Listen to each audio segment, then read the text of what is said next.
All right, here we go. Hello, world, and welcome to our podcast. We're two pals with different viewpoints and thoughts who really don't know much, discuss news, politics, conspiracy theories, and much, much more. One's a genius, the other's an idiot. Or are they both idiots? Or are they both geniuses? You be the judge. Now, live from beautiful Central Florida, welcome to Political No Brainer. We're your host. On your right, and always right, it's me, Zach. And to your left, it's Coach Trippi. Coach Trippi, aka Jeff Rabinowitz, That's and right, the big Rabu. And tonight we have a very special guest, gentleman from the great state of Connecticut, running for Senate, John Flynn. How are you, sir? I'm in fine shape, and Well, I that's good to hear. I like what I'm hearing already. So I think we're going to do just fine. Yeah, well, welcome to Florida via Zoom. As you can tell, I'm at the beach. John, I'm excited to have you. Thank you for joining us. Whether we agree or disagree or come to an agreement, I am excited to have you. Thanks for joining us. Excellent. John, so a little bit about our podcast. We just two guys who like to have fun, who like to have we stand. I wouldn't say totally opposite side of the spectrum, but we do disagree on a lot of stuff. But we've been really good friends for 30 years, and we just feel it's fun to get out there and have a good time. It sounds like the relationship works.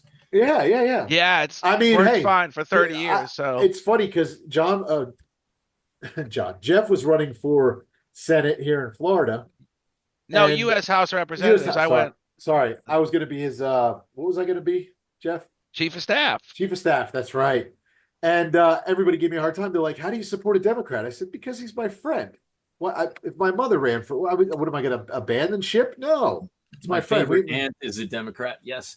We may not see eye to eye in things, but we will definitely come to agreement on a lot of things.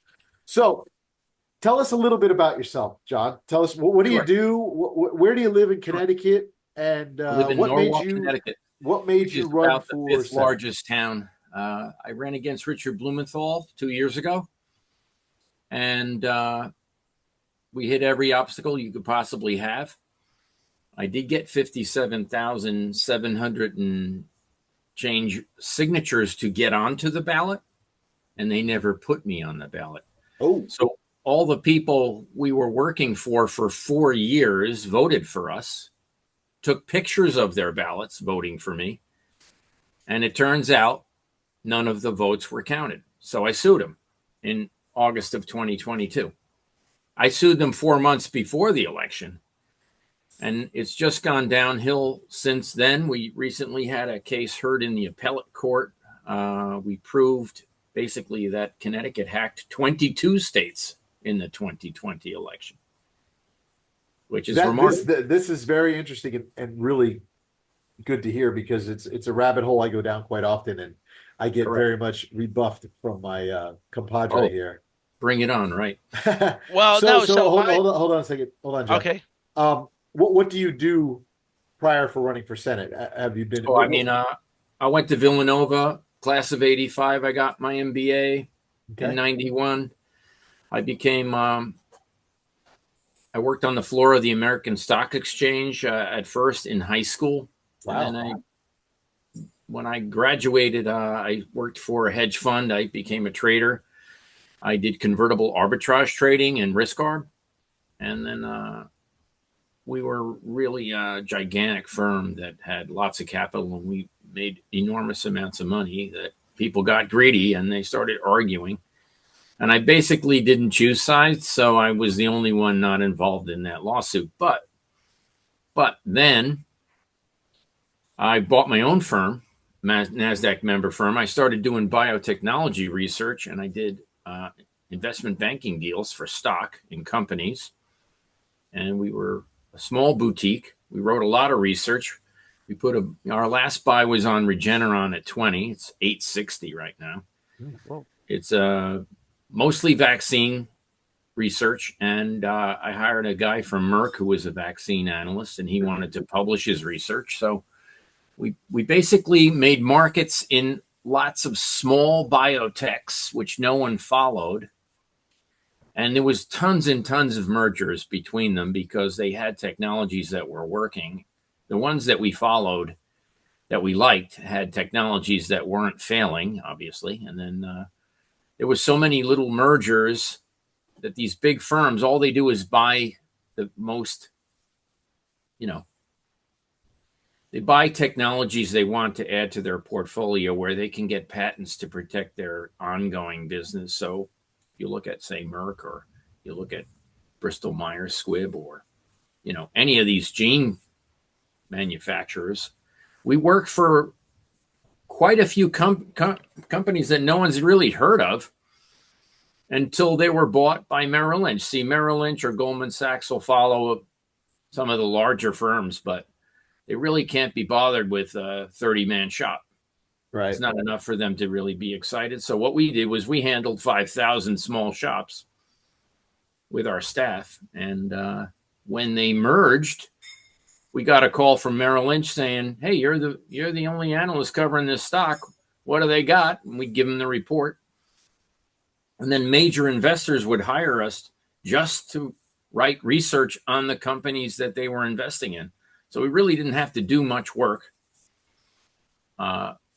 finding companies. Like, we worked for the largest medical complex in North America, which no one ever heard of. It's the University of Toronto's Medical Foundation. It's Hospital for Sick Kids of North America. It's the largest hospital. No one ever's heard of it. They had 135 doctors. They wanted to keep them on the staff. They would issue stock in their own company that we put together for them. And otherwise, their best technologies would be stolen over time by Big Pharma.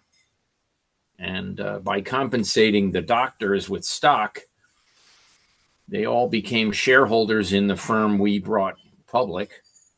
Well, we did numerous private placements, small raises, money raises. So we know how the biotechnology companies fail because of the SEC and the regulation of making it impossible to earn money. While you have a high burn rate, they accuse you of robbing the investors, because you have a high burn rate. Well, all biotechs have a high burn rate. The question is, can you raise more than you burn while you're in phase 3 clinical trials with, at least 3 products? So we work with a lot of companies over time, and I got my own niche going. And over time, I started getting involved in legal actions and writing documents, because it really comes down to the document to protect yourself in a technology-based business. But now we're in this mRNA vaccine world. This is extremely, extremely difficult. I mean, I worked with Ribozyme, which had a technology, NRNA duplication of the helix, and how you can block a gene. So what I'm saying is the COVID vaccine is not a vaccine. Vaccines inoculate. That doesn't. So it doesn't even fit the definition of a vaccine. And then to be forced to take the jab when it's not even through clinical trials is a nightmare in of itself. And then when you find out about all the side effects, which, all the clots, blood clots, or, everything that's coming along, myocarditis. I don't want to stick and just dwell on this topic. This is how I got involved in my career as a litigator. Well, that was my next question. Like, how did you get into politics? Well, I got into politics because my brokerage firm's assets were stolen. All of them. Wow. In September of 2000. So I wrote numerous complaints to the state of Connecticut, who basically talked to the people who robbed me. And it's not like they didn't cash 1,239 cash stolen checks. I had a unique problem that lawyers were stealing my checks and writing them to themselves, then to claim that they were my attorney, which is bad because I didn't know them. Wow. It's a complicated story. I've done a lot of money laundering cases. I've done hundreds of lawsuits. I'm a pro se litigator. We have 2 gigantic lawsuits right now. One is 5G. It's enormous. We have Blumenthal, Murphy, Himes. We have Menendez as a defendant. Menendez we sued him for bribery 2 years ago in the lawsuit, and he just got indicted and convicted this week. So Menendez took gold bars from, Qatar, what they say, and he took money from Egypt as a chairman of the financial relations of the U.S. Senate. Okay, so this is a big deal. This guy is chair of foreign relations taking bribes from Egypt, which is U.S. Senator Murphy's country. So how does the chairman take a bribe in a country where my U.S. senator is the foreign relations chair? So when you get down to the nitty gritty, Murphy, who I am running against, how did I get involved in politics? Well, I went after Blumenthal first. And it turns out I ran against him. They killed all our votes. I have pictures on my phone of the votes. I said to my friends, if you vote for me, take a picture, for God's sake. So on election day, I was getting tons of photographs. So I sued the state for destroying all the votes. And when I dug into it, I found out who Seidel was. Do you know who Seidel is? I found out who Tyler Technologies is. So all these third-party private partnerships count the votes in all your states. So in other words, Seidel counts the votes in the United States in Barcelona, Spain. Florida votes. I can go down what's happening in Florida, maybe better than anyone else knows, because I've been digging for so long. I have a group of diggers. Have you ever heard of Edison Research, fellas? No, Have you ever heard of the term Edison Zero? No, Edison Zero is when Trump won Florida in 2020 at 4 p.m. on November 4th? I believe so, yeah. When Trump won Florida, they cut the line to Florida, counting the vote. It was down for 48 hours. What happened was they all got on the phone and said, oh, now we need to win Wisconsin, Michigan, and Pennsylvania, or Trump's going to be president of the United States. So what happened?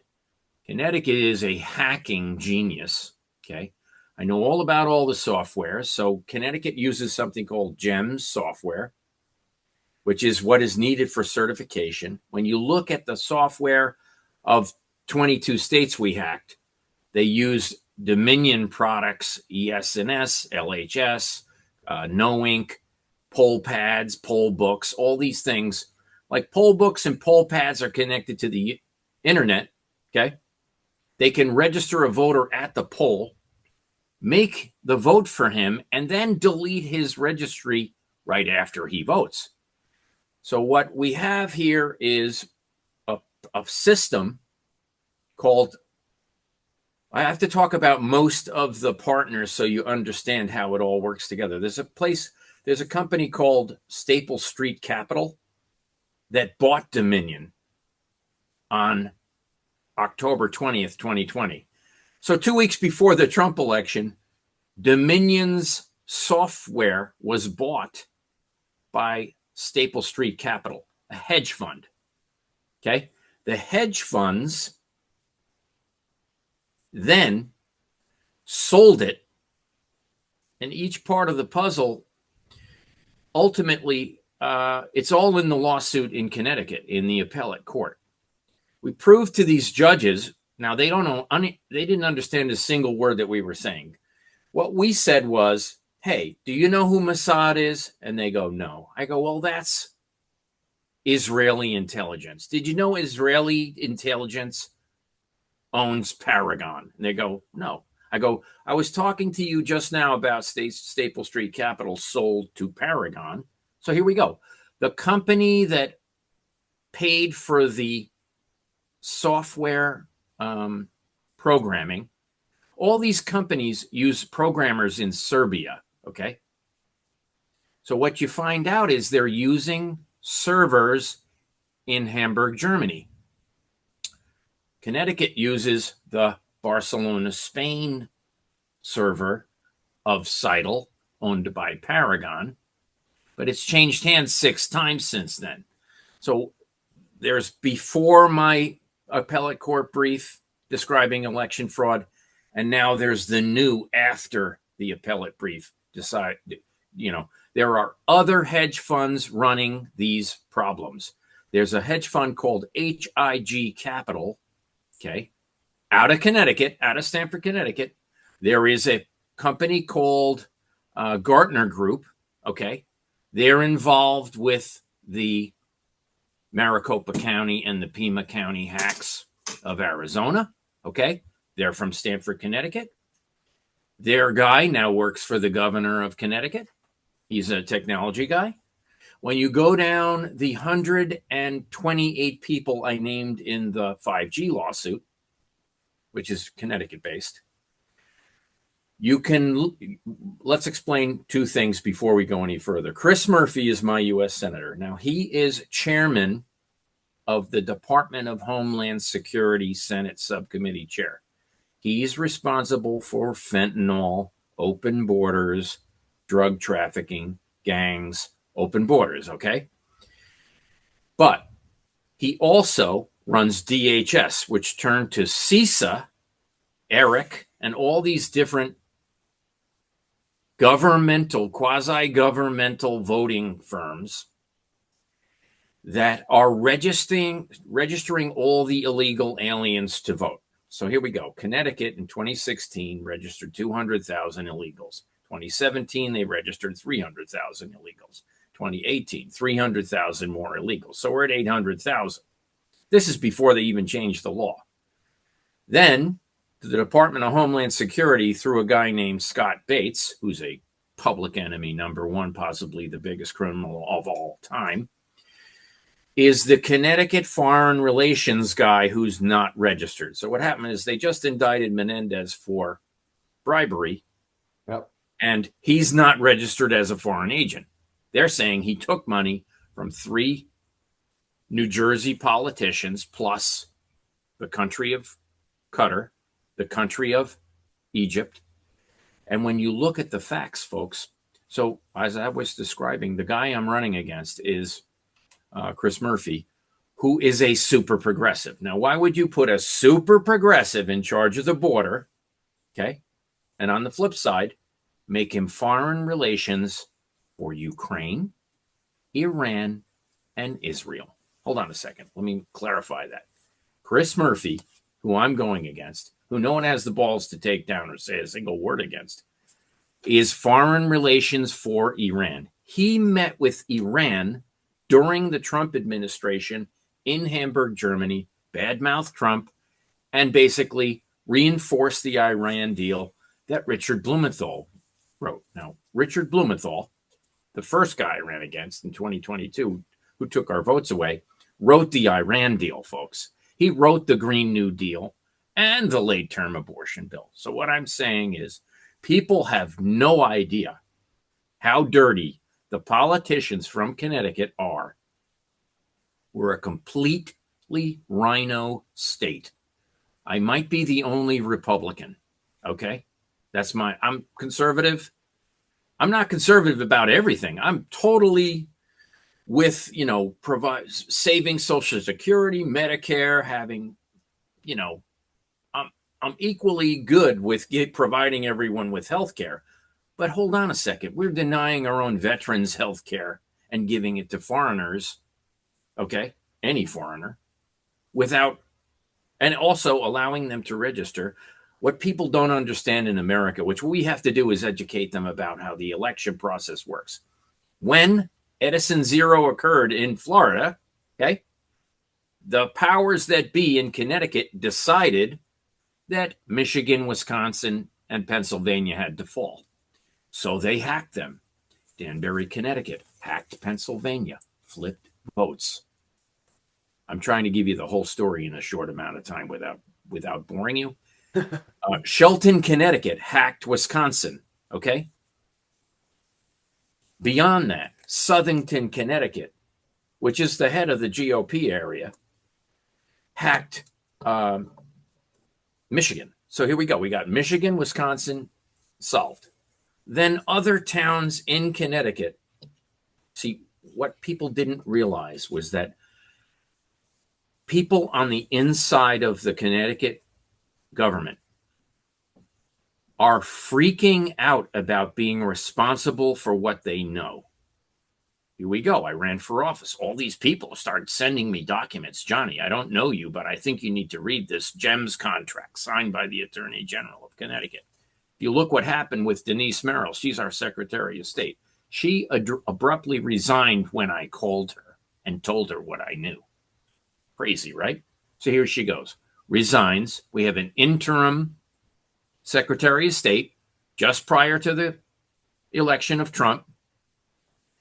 And I'm confronting them saying, hold on, you signed the no-ink contract. It has a geolocator. I can tell where you're standing when you did the hack, folks. I can tell you were standing in a computer room at Trinity College in Hartford, Connecticut. Why? Because I have the location of the hack. I have the IP address of the victim of the hack. So what I'm telling people, which is extremely important, is that every town clerk in the state of Connecticut had their identity stolen. Every registrar of voters, that's 640 people, had their identity stolen during Edison Zero, that moment in time when Trump lost Florida. There are multiple videos. I've been collecting them since it occurred. Well, Trump actually won Florida in 2020. Right. No, thought you I'm said just Trump saying. won. Yeah.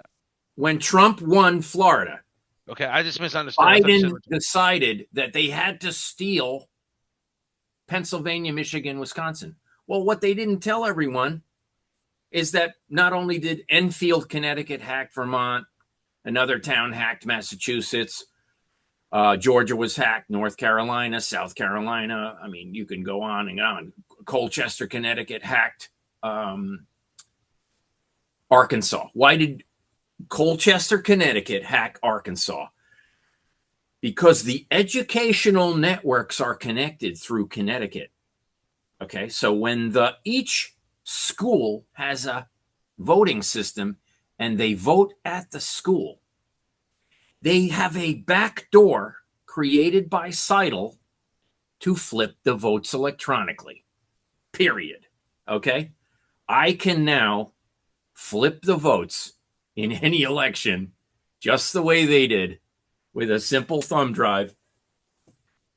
Here's a simple thumb drive. Okay, it's that simple. I can go in, I can change voter number 1 or voter number 2000.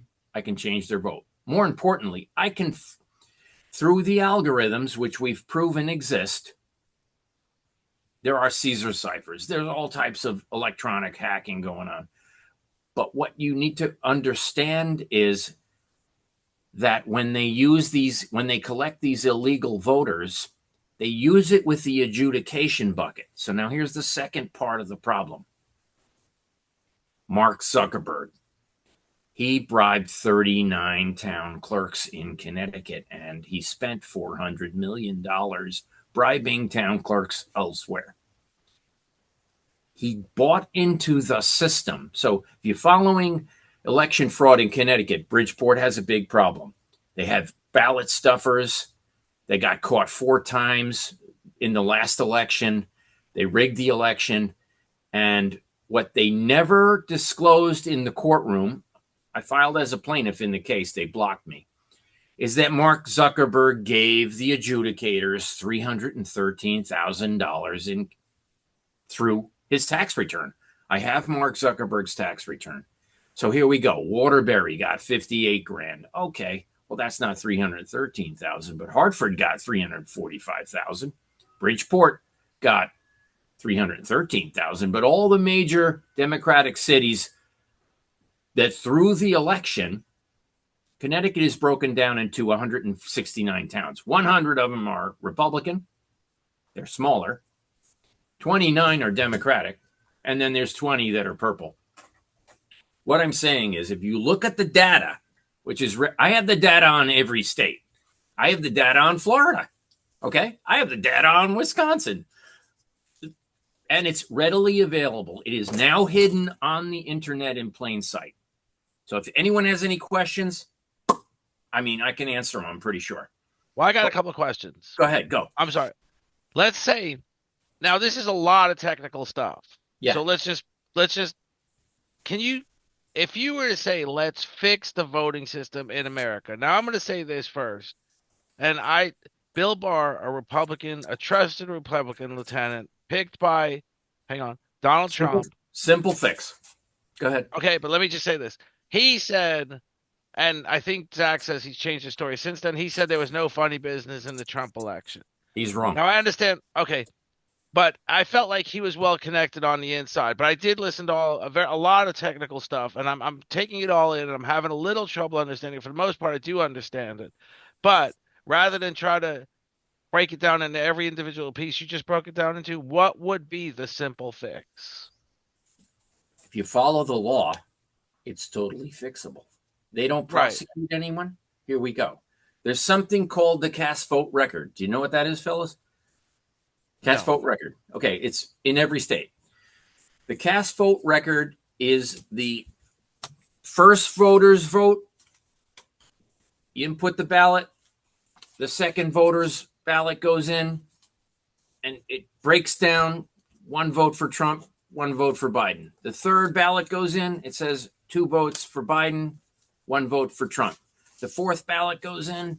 It's called the cast vote record. It's needed for the audit. Every state that took federal money from HAVA, which is the Help America Vote Act, took money. So Connecticut got $5.4 million. When they took the money, they agreed that the cast vote record is needed for the audit. Now, here we go.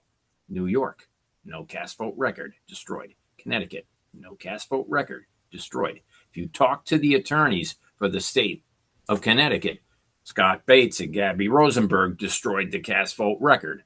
Why? Federally, you're required to keep it for 22 months, and they wouldn't release it. Why? Because if 57,000 people voted for me, and I was the first, if the first 57,000 people voted for me, right, it would say John Flynn, 57,000, Richard Blumenthal, 0, Leora Levy, 0. Those are the 3 candidates. Keep in mind, the 59,000 vote would be for one of the other candidates. But truthfully, they can't hand me the cast vote record showing that I got 57,000 after they deleted me.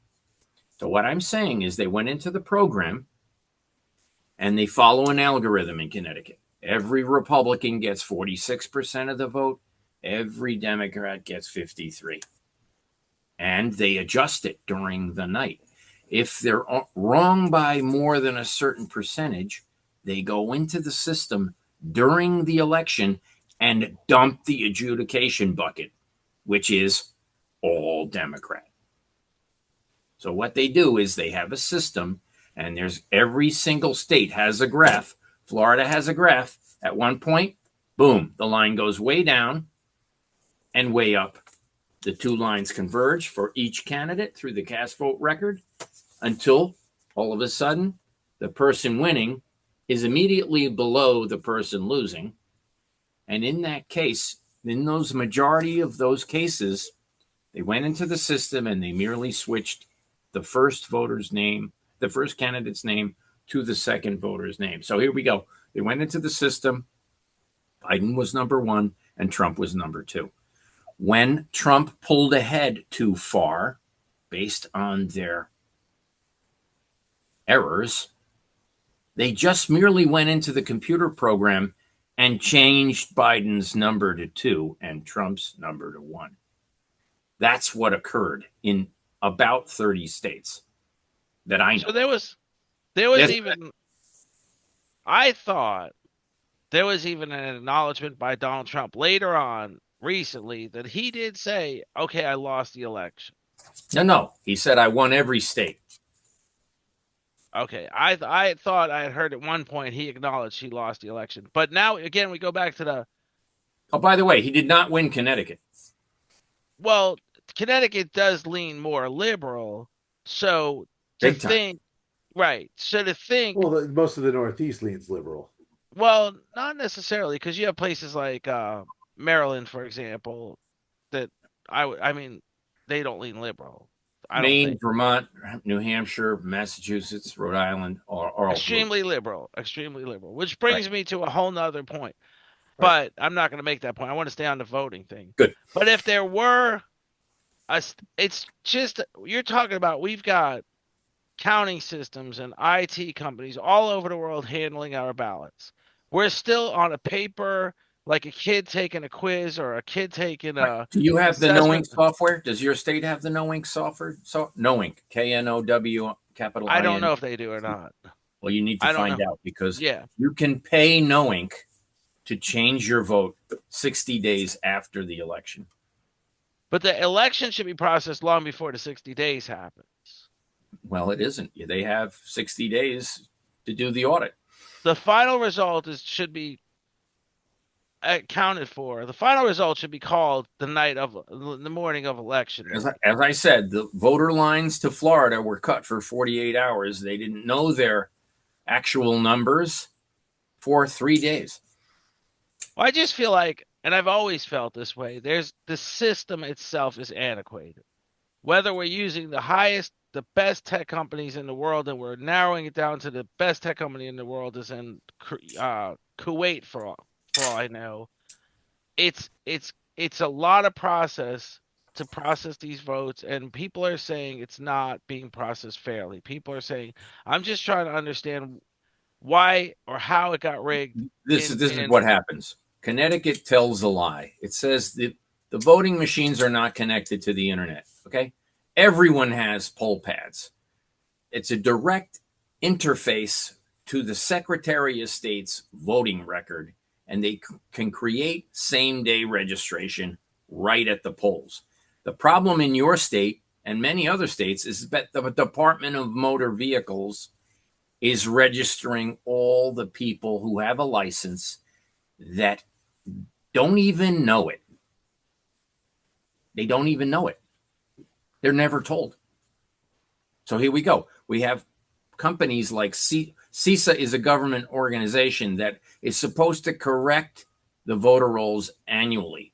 Many states pay the fee and no one's name is corrected. The dead people aren't removed. The new voters aren't added properly.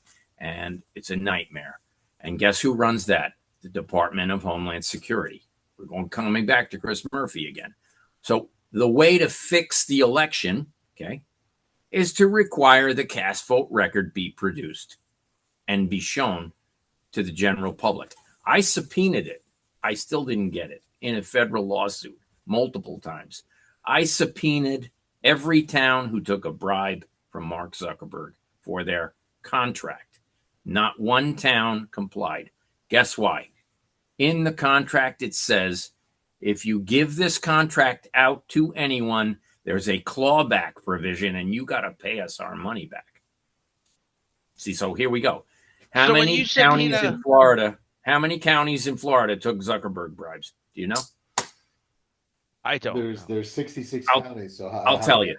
I don't know off the top of my head, but I will tell you soon. I'll get back in touch with you. Yeah, no worries. But my question was, when you're talking about this voter record being subpoenaed, is it actually going to say so-and-so voted for so-and-so? Because that is considered your privacy. No, it doesn't reveal the names. It just says voter number 1 voted for him, and him. Right, voter so number you're 2 still not. voted for.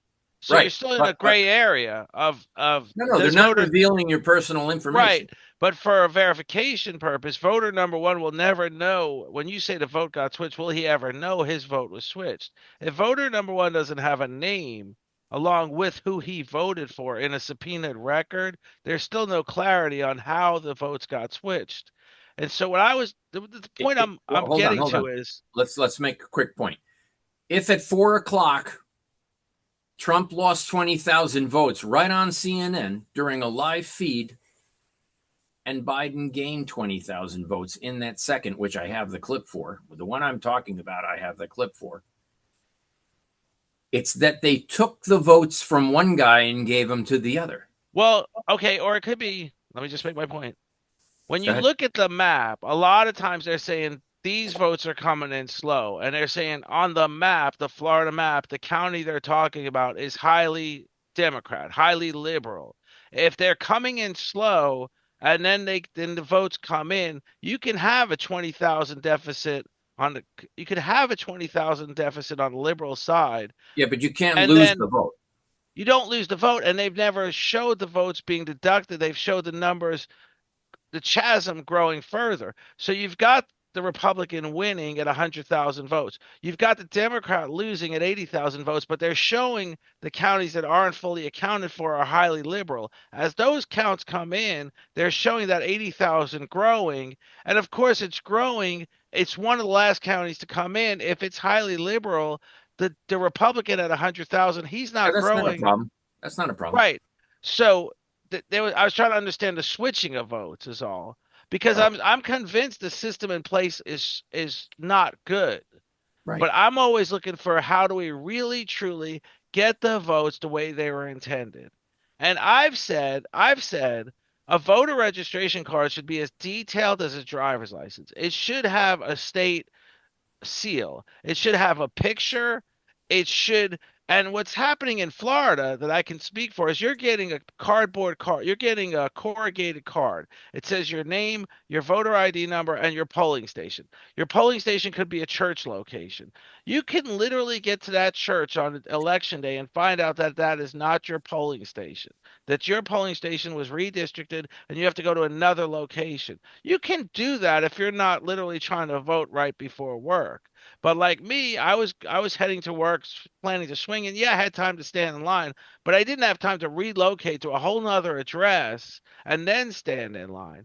So my point is, and all I'm getting to, arriving at my point, the whole voter registration card on a national level should be as detailed, should be as significant as a driver's license, a picture ID with a state seal, and all you should really have to do is go into a website, enter your voter ID number, and know where you're supposed to vote on the day of election day. Show up and produce that card just like you would a driver's license if a Right. police officer pulls you over. And you know a lot of things. You know you're a U.S. citizen because you wouldn't be able to get that card just like you wouldn't be able to get a driver's license or a U.S. passport without being a U.S. citizen. There's a lot of Right now, there's a solution on the House floor. We've got to verify citizenship. It should be done long before you get to the polling station, verified citizenship. And it should be done with it. And when you say there's Well, here money we out, go. We have many states that don't even verify signatures. right. And I'm None. saying there should be a national approach to voting on that What do you think about doing a like your driver's license having a chip in it to where you just plug it into the thing like a credit card, it scans it, you put in your votes, pull your name out, and you're done. right. I mean, we have the technology for that. And why are we going to foreign companies when If I I don't can pay with my phone, we should be able to turn a driver's license into something or I just think get a if the credit card. government was to issue a $10 billion contract, put it out for bid, and Apple and IBM and Tesla. I don't know. See, they don't want to Maybe relinquish. Elon. They don't But want to that's relinquish control. Oh right. no, That's my look, well. That's always that's been where my I am. point. I've said it in one. It's one simple term. Both parties enjoy the margin of error, and it's unfortunate, like you said. From my experience, when I ran for the House, the goal wasn't for the House in Florida in my particular district. The signature requirement was 5,000. But so if 5,000 wouldn't get you on the ballot, you had to do at least 6,000 because a lot of the petitions The were thrown problem, out. the problems that we're discussing, that I've discovered in different states, they all have different problems. If you look at New York, okay, separate state from Connecticut, right? When the governor race, the Republican won his counties. Now Connecticut doesn't even have counties, okay? New York has counties that the Republican won by 73% in every county that he won, okay? But he didn't win as many counties as the Democrat won, who won by 60% in all her counties. So Lee Zeldin ran for governor against Hochul, and it appears that in New York, there's a different problem. That New York counties controlled by the Republicans rigged that election, and the Democrats rigged the counties that they controlled. And it's pretty clear to me when you look at the numbers. So If you look at Pennsylvania, quite different. Let's get back to Connecticut, where we have the most facts. Every town in Connecticut flipped Trump votes to Biden.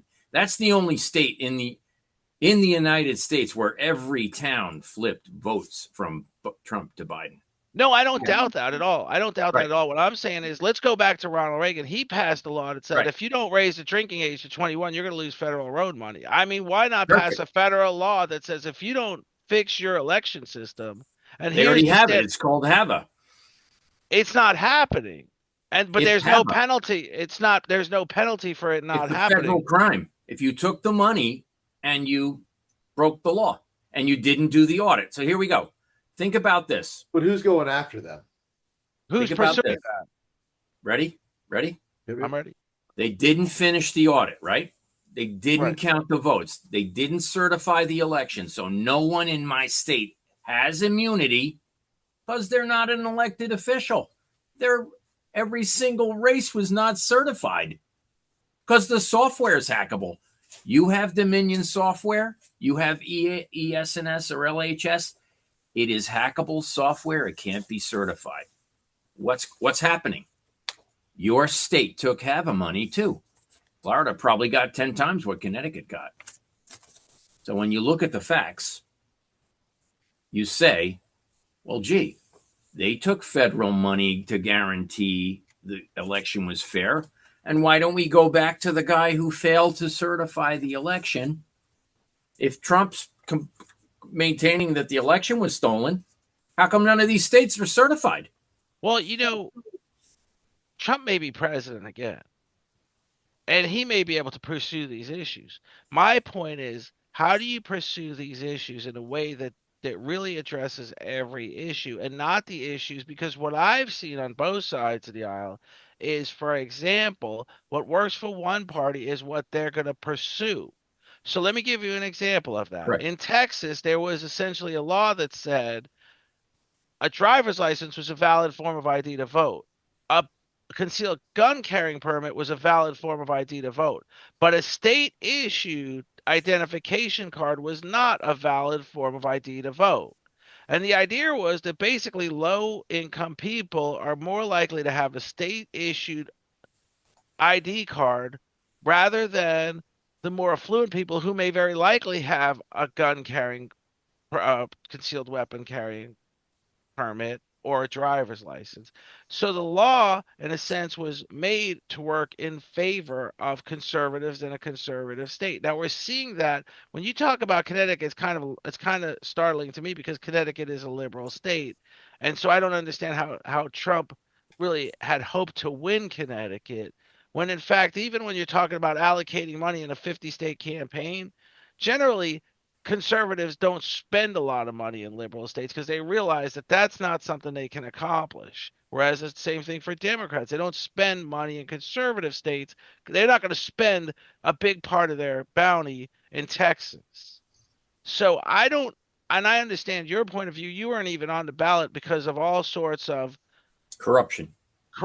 Shady shenanigans. Okay, so here we go.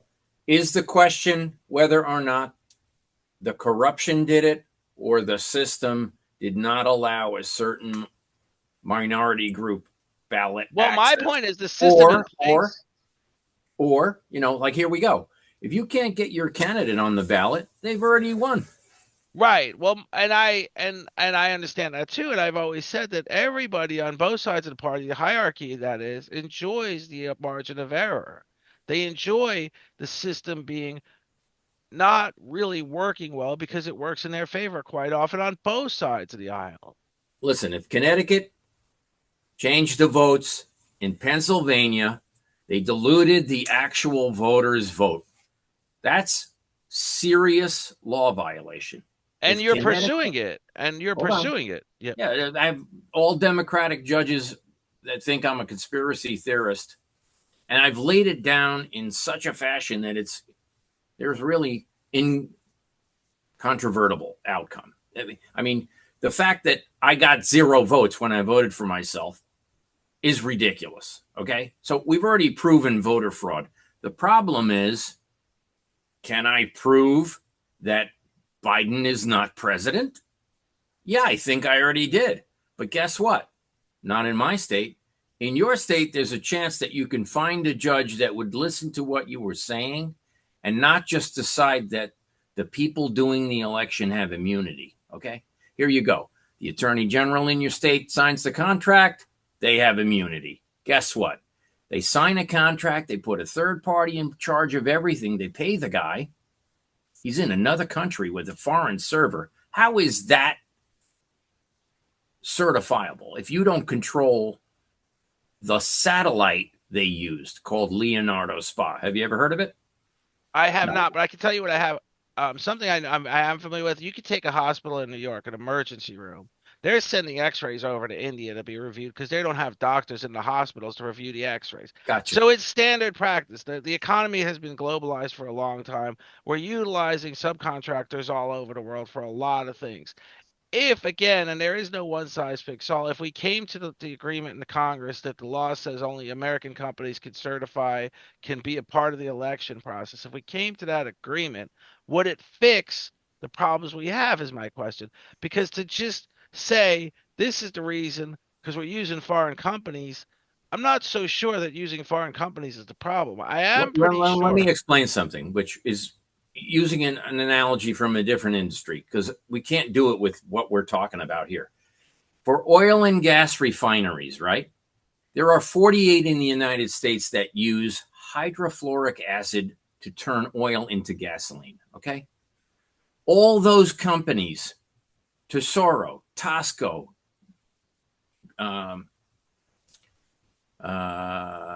what's the big one?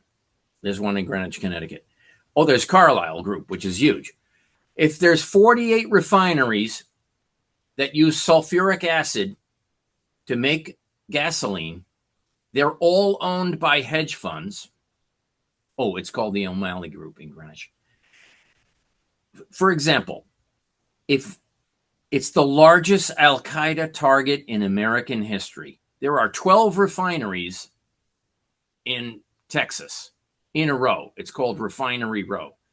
One rocket into Refinery Road, they will have 9 trillion in damage and 9 million deaths. Here we go. There's 2 plants in Philadelphia. I'm just saying, your analogy is that you have private or partnerships interfering in this industry group, like how they ruin the medical field in medical industry. You say, hold on a second. We have Al-Qaeda targets making oil and gas in the United States, all over the country, controlled by hedge funds that are milking the investments, doing no maintenance, have no security. They are self-insured.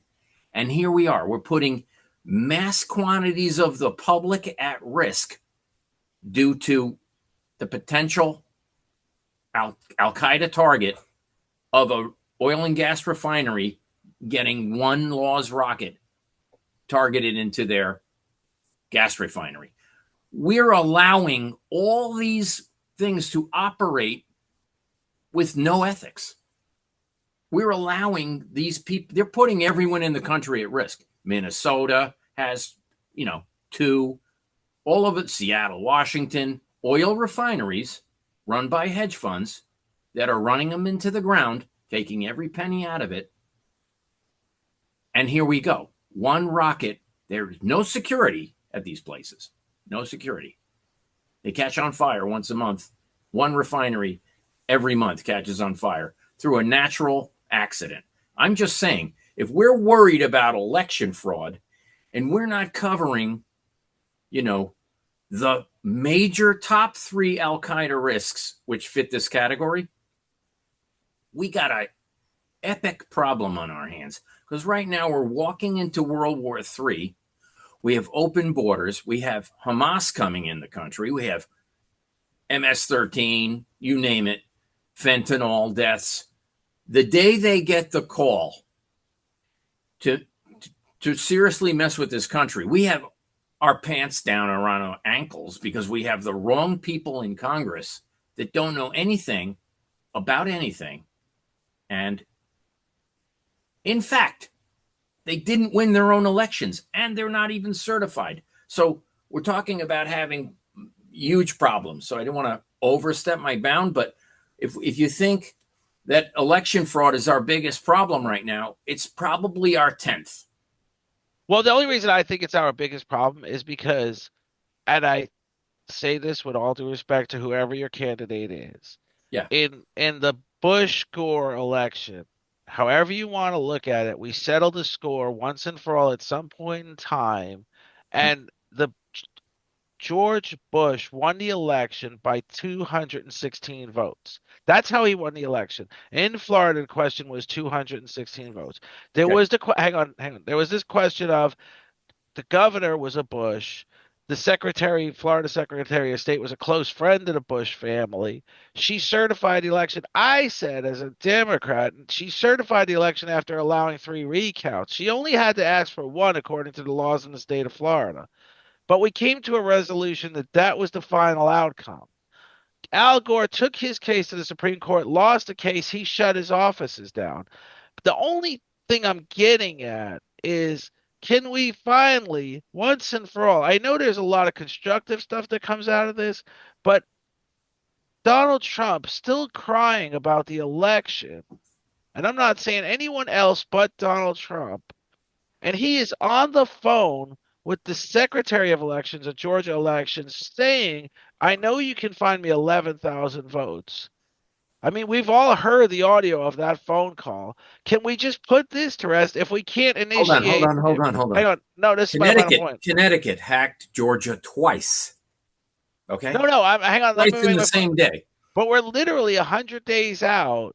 There's nothing that will change as far as this election goes, as far as the election process goes, as far as the voting process goes. Even if they enact laws tomorrow, they won't be put into place until after this election. We're going to have to agree to something when this final outcome comes. And there's been every election of person says it's a close call between Biden and Trump. It's not a final decision. It's not going to be a sweeping victory. And whichever way it goes, has anybody ever considered just saying, let's accept the results and fix the problem during the next 4 years? Let's look towards 2028. Because if we keep beating the horse, I myself felt I was unfairly treated during my hard work trying to be on the ballot and ultimately didn't get on the ballot. I put it behind me. I know what happened and I can document it. I won't document it because I'd rather do this or Right. something So else. we all agree that there has to be election integrity, right? There should Yes. be. Okay. 100%. Unfortunately, no one has any integrity that I've met. Right. And so you got to be the big dog. So even when you're talking about energy and then you're taking energy and you're putting it into one bundle, hedge funds and energy. You know the biggest hedge fund in America is Berkshire Hathaway. He doesn't like to consider himself a hedge fund. It's actually He's better than BlackRock. that. But and taking this into consideration, his main office, he's got 22 employees. He's recently bought 2 buildings for Berkshire Energy that compensates 90,000 square feet of office space. So you're taking a guy that says, I run all my companies out of a small office in Omaha with 27 employees, but my Berkshire Energy subsidiary has 90,000. Berkshire Hathaway is much cleaner than BlackRock. Much Right. cleaner. Everybody's clean, but when you talk about No. energy, it's BlackRock owns the largest mortgage mills in the country. They also manage all the judicial pensions. Okay, here we go. BlackRock is owned by Merrill Lynch. Okay, Merrill Lynch owns certain things. It's all interrelated. It's a complete. It's if I talked about it for 20 minutes, you still wouldn't probably follow how the hedge funds are controlling everything. no, you The hedge wouldn't. But funds control everything. I always make this one suggestion about when it comes to pensions, when it comes to mortgages, when it comes to personal finance. It's like you said, there's companies, there's key players. People need to be empowered with knowledge to succeed. So I've always made the point that whatever you think is going wrong is on you. And I told Zach, it's an acronym, OCAT, one class at a time. It's a voluntary class that I want to create, which teaches kids about financial planning. There's a book out there, Blue Chip Kids. It's a book a dad wrote teaching his child about finances. It's an incredible book that tells you all the different investment vehicles. Kids need to know more about that than rely on some company they've never heard of investing their money. A lot of people say, let's just put it in a money market. It buys 20 stocks and I'm going to grow at 4%. You should be able to know where your money's going. You should be able, and that brings me to the point where then we could finally get to the point where we could privatize Social Security, because Social Security is the biggest corruptest thing I've ever seen in my life, and both parties in collusion have cannibalized the fund for the last 40 years. Social Security isn't broke. $97 trillion. Right. Social Security is far from broke. It has enough surplus for the next, who knows, 5,000 years. It's lawmakers. It's going to be out of business in 5 years. Only because lawmakers took the funds, borrowed the funds. But if you would have left the fund alone as its own entity and the surpluses stayed there for future for future payouts, you would never have had a problem with Social Security. But you do have this problem now, and Social Security, like you said, will be bankrupt at some point in time. And right now they're talking, when they started Social Security, they took 2%. Okay. Now they're taking 12, and they're talking about taking 17% of your income. Right. And raising the retirement age. Hold on. You won't be able to buy a house or even eat. No. You won't. And housing is another creative point. I think we should do this show more often, because housing is another creative point. I always say there's this game. It's called 6 Degrees to Kevin Bacon. Well, when it comes to economics, I call it 6 Degrees to Berkshire Hathaway or 6 Degrees to Warren Buffett. I mean, housing's another one. He just got into housing big time. And now he's talking about getting into commercial real estate, because there's a new idea for commercial real estate. It's all going broke, so let's turn it into housing. It's called repurposing. Let's turn all these office buildings into small apartment units. And it's not going to work. It, in some respects, it will, because people need somewhere to stay. I'm literally on the streets of Florida every day, and I see a lot of people are homeless in Florida. I've never seen it like it is today. It's real bad. It's not a number. It's sad. I'm seeing kids on the side of the road with their moms sitting there with nothing to do, waiting on someone to give them $20 to go eat something. It's bad. Hey, can I interrupt? Yeah, absolutely. I started the America First Party in Connecticut recently, and there's 13 of us now, 13 states. Which means, we're conservative about certain things and we're liberal about other things. We're kind of middle of the road. But what we really need, I just want to interrupt, because I need 10,000 signatures this month. Okay. I'm in Connecticut. Anyone listening in Connecticut, please contact me. My email is johnflynn4ussenate@yahoo.com. I have a website. I'm on Twitter. Follow me on Twitter @Flynn2022. We hit 13,400 followers recently. Every time I get to 10,000, I get wiped out and I have to start over again. It's very difficult to get anywhere in my state since I am a single gong clanging. But I want to thank you guys. So when you have to go, I'll already thanked you profusely for the moments that we had. I'd like to do it again. I mean, because we have topics to talk about that no one is talking about.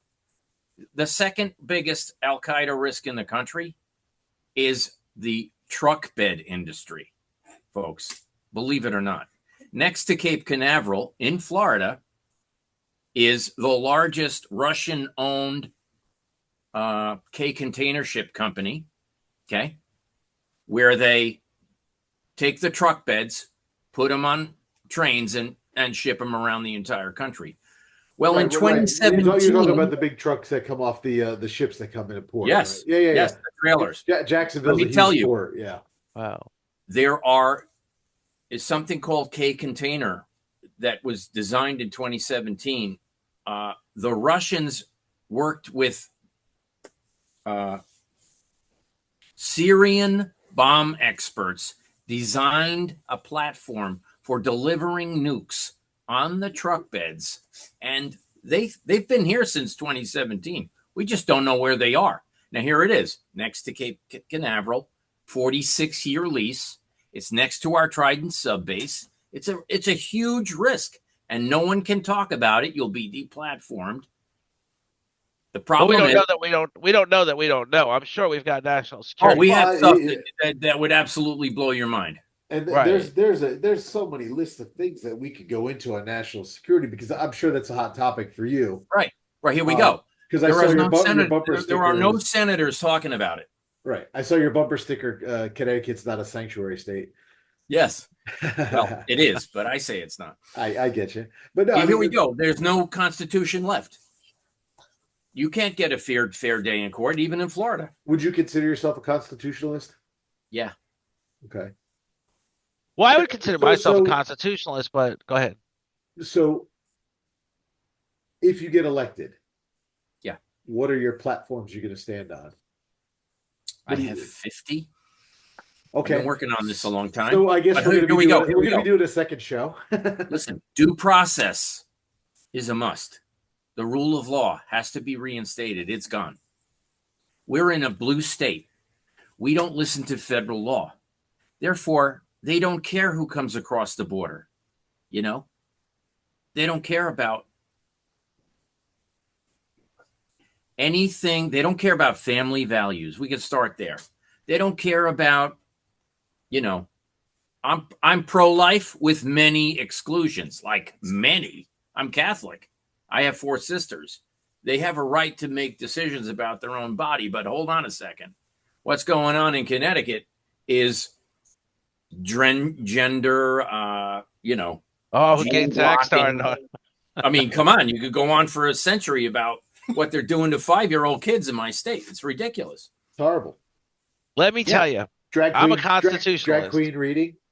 I want to say this though before, because I really do want to make this point. I'm a constitutionalist. I'm the first person to say, have the founding fathers ever said to one another, let's Google that. We have taken this to a new extreme. We need to keep the Constitution within the realms of the Constitution and realize the times have changed and there's some things the Constitution can't answer. Well, hold on. Now, to that point, because I want to make that point, as far as the recent case, and I forget the name, the Dobbs case, the Supreme Court justice did a great job of saying one thing in line with the founding fathers. There are no kings in America. So there was no rule of law according to the Constitution that demanded all 50 states allow abortion. And the Supreme Court gave the right to all 50 states to make their own policies. Which I think now we get into the situation where those policies are being argued. The Supreme Court answered the question. So let's leave it at that and make it up to the states. Right. Sorry. But we're taking it up to the presidents, the presidential election. We're taking it up to this. Are we going to codify abortion rights in Congress and in the Senate? I'm a constitutionalist. The question's been answered. Do you support Planned Parenthood?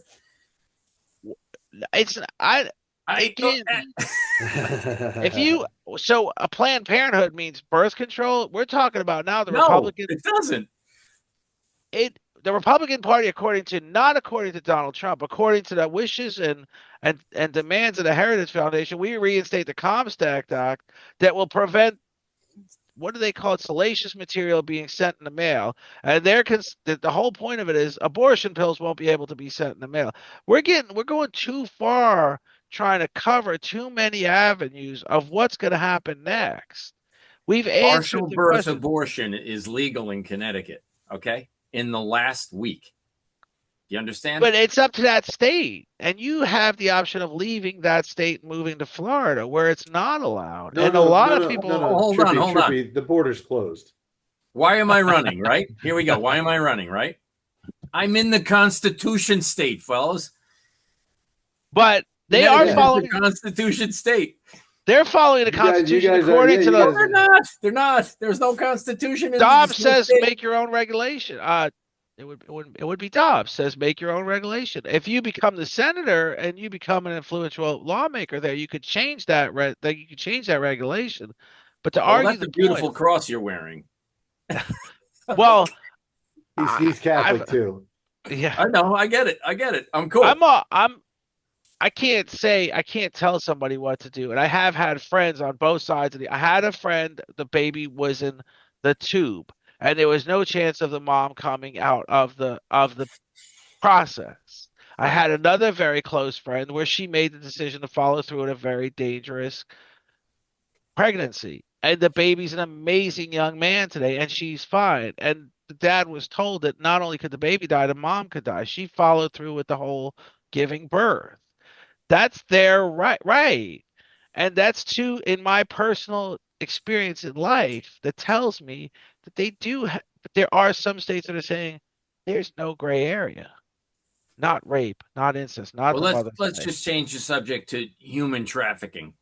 Okay. I mean, honestly, we are my opponent, my last opponent, Richard Blumenthal, from 2006 to 2016, he was Attorney General. Okay, arrested 400 human traffickers, 0 prosecutions, 0. Hold on a second. So there's something wrong. Now I see this guy, this sheriff, all the time in Florida, taking down like 250 predators here and there. Forget his name. Sheriff Grady. Yes, that's Grady, it. Grady He's awesome. Judd. The guy's Grady awesome. Judd. Allow Yeah. Pa. I mean, we don't have anyone like that. And who's the guy in Volusia? So let me. He's another badass. I mean, that's awesome. That show. I'm gonna throw a little wrench in the works here. Polk County is the number one county in the country for children with food insecurity. And the one thing that makes young people realize the only thing they have to barter over and above their older competition is themselves is food insecurity.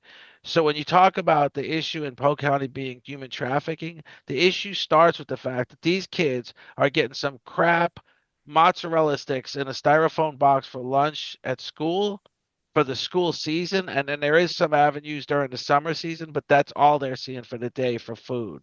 And that's what makes them a lot of times so desperate to agree to human trafficking. Trippy, but wait a second. If I don't know Polk County schools, Lori, my wife is a teacher. But it is the number one area in the country. Her school, they fed the kids breakfast and lunch. Well, that's a beautiful thing. And I've said it shouldn't just be breakfast and lunch. I said it should be on real plates and real silverware and real glassware and real meals because we have the money to do that. And yes, the system may get abused, but you know what? For those who really need it, it. Hold on. Having been to Catholic school my whole life, practically, all our Catholic schools just failed. They went out of business. Now, all that burden is on the state. These states should allow some money to follow the student so that nobody fails, nobody goes bankrupt. Because right now, we paid for our own education and everyone else's. Right. Well, and I wish LA was on the call right now because Florida public school kids get their money. It starts going to the school day one. Private school, my wife runs a private school. They don't get the tuition reimbursement from the state for the children who go there till the school is 3 or 4 months into school. Well, that's nonsense. So they struggle. And I think she said, I want to say last month alone, or the last month of school, which was May, 26 schools in Orange County, private schools closed their doors, locked up. They can't reopen because they can't afford it. That shouldn't be the case. Of course it shouldn't, but what do you do? Well, I'll tell you. Might I say, one of the most popular governors in the Republican eyes is Ron DeSantis. So I don't know. You might want to ask him. I would. Hold on a second. Let me interrupt again. I'm on Win Red, and we're broke. Okay? Fighting. And by the way, think of this. Most Senate races are over 130 million each. Okay? Right. Here we go. My race is 10 million max. We don't have the money. Murphy doesn't have the money. Here we go. If we can't get the cheapest, I already went through him being Department of Homeland Security head of Open Borders and financial relations for Iran, foreign relations for Iran, Ukraine. We haven't talked about Ukraine. Holy crap. Have you ever heard of Burisma? Yeah, they're lobbyist is lighter, who's Blumenthal's lobbyist, Hunter Biden's lobbyist is lighter from Connecticut, ML Strategies. Nobody in the country understands how the bribery works. I'm telling you right now, if you don't focus on winning this election, it's the most important election in the country. Why? Because it's Murphy's Iran deal. It's Israel's support. They're planning to throw Israel under the bus. Watch it happen through the UN Security Council meetings. It's happening right in front of our eyes. There's nothing we can do about it. And we also have the open border. Are you able to do another show with us? Because I think if we go on the Iran deal, and it's a lot. Because I have a lot. I know. I'm saying there's issues. We got to get wrapping up shortly. Right. Let's stay in touch. Thank you very much. Anytime you call me, I'm in. All right. Okay. That's great. We'll do another show I have friends. Oh, we want them. We want them all. I have some friends. We'll have no coverage. And by the way, there are important seats to be won, and they can be easily purchased due to the exposing of the problems. And you saw what happened to Menendez, right? Well, sure. They're all guilty of it. Right. They are. Absolutely. You know, I like to use the example, and I'm just saying, I'm not bringing out a president's name for the sake of just bringing out a president. When President Obama was president, he was, within at least the Democrats' eyes, a popular president. During that 8-year term, Democrats lost 1,000 seats across the country, school boards, and there's a lot of, like you said, a lot of people being muscled out of the process, which was a big point you brought up, a big point I felt personally, a big point you're experiencing. Well, do you think he helped Black America answer? No, he hasn't, according to Reverend according to Black America. That's not my opinion. Reverend Jesse Jackson and Reverend Al Sharpton said that he didn't. Have you seen the Trump signs in the Bronx and Brooklyn lately? They're everywhere. But that's another point I would love to get to. I don't want to, because I think Zach's in charge of everything. Do you think where are we at? Should we start? Yeah, we should start wrapping it up because God bless you, Zach.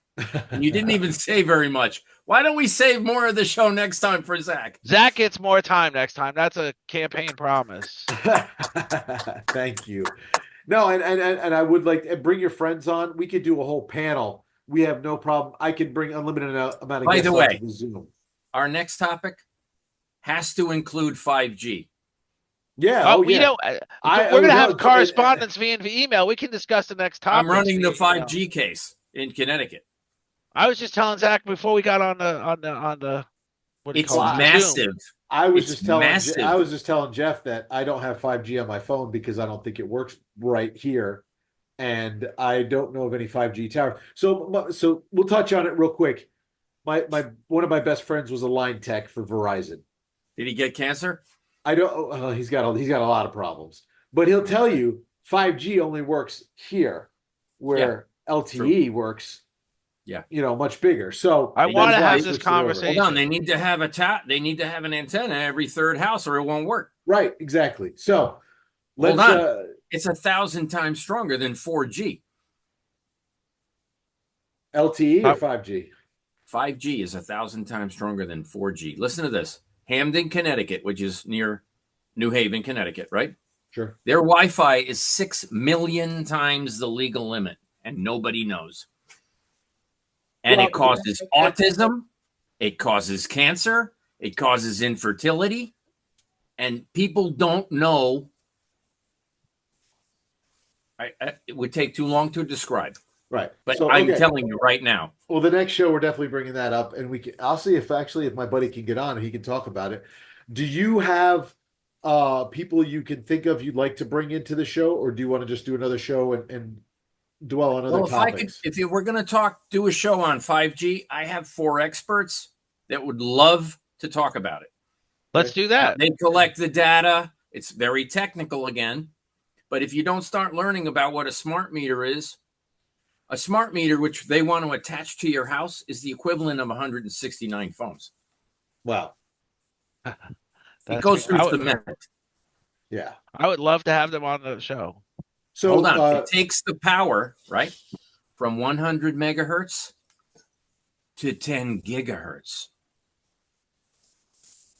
Wow. Do you understand the difference between 100 megahertz and 10 gigahertz? Yes. Yeah, It's a lot of zeros. like It's a lot of gigahertz. Gigahertz is the biggest. Yeah, it's a lot of zeros. So, do we reach out to you, or do we have to go? Do we go through Sam? We're friends now. Well, to get directly. Sam will never show his face, so don't worry. We got this. Well, Sounds great. great. We will reach out to you, and we.